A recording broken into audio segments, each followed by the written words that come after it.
How to identify toxic people? Toxic people வேறு யாரும் இல்லைங்க, நம்ம கூடவே இருந்து நம்ம முன்னேற்றத்தை தடுக்கிறவங்கள தான் நம்ம டாக்ஸிக் பீப்புள்னு சொல்கிறோம். எவ்வளோ வருஷங்கள் நம்ம கூட இருந்தாலும் நமக்கு அவங்கள பற்றி தெரியாது. ஏன்னா அவங்க நடிப்பாங்க, அவங்கள வெளிப்படுத்திக்கவே மாட்டாங்க. இந்த மாதிரி மனிதர்களை எப்படி நாம் கண்டுபிடிக்கிறதுன்னு பார்க்கலாம். இரண்டே விஷயம்தாங்க. நீங்கள் எங்கே ஸ்டார்ட் பண்ணீங்களோ அங்கேயே தான் நீங்கள் நின்றுட்டுருப்பீங்க. ஏன்னா உங்களை அதை விட முன்னுக்கு வர விட மாட்டாங்க. நாம் எல்லா விஷயத்தையும் அவங்கக்கிட்ட ஷேர் பண்ணியிருப்போம். நம்ம ஃப்யூச்சர் பிளான்ஸ், நம்ம டெசிஷன் மேக்கிங் எல்லாத்துலேயுமே அவங்கள கன்சல்ட் பண்ணியிருப்போம்.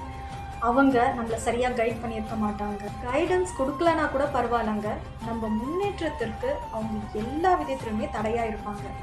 இரண்டாவது விஷயம், நாம் எவ்வளோ தான் அவங்கக்கிட்ட இருந்து வெளியில் வரணும்னு நினச்சாலும் அவங்க நம்மளை விட மாட்டாங்க.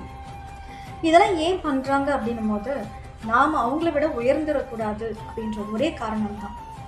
இந்த மாதிரி மனிதர்கள் உங்கள் வாழ்க்கையில் இருந்தால் உடனே அவங்க ரிலேஷன்ஷிப்பை கட் பண்ணுங்க. இவங்க வெளியில் இருக்கிற மனிதர்களாக மட்டும் இருக்கணும்னு அவசியம் இல்லைங்க.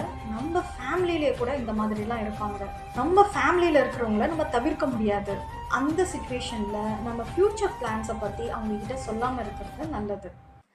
சம்டைம்ஸ் நம்ம பேரண்ட்ஸ் இப்போ இருக்கிற க்ரோத் ட்ரெண்ட் இதெல்லாமே அப்டேட் ஆகாமல் இருப்பாங்க.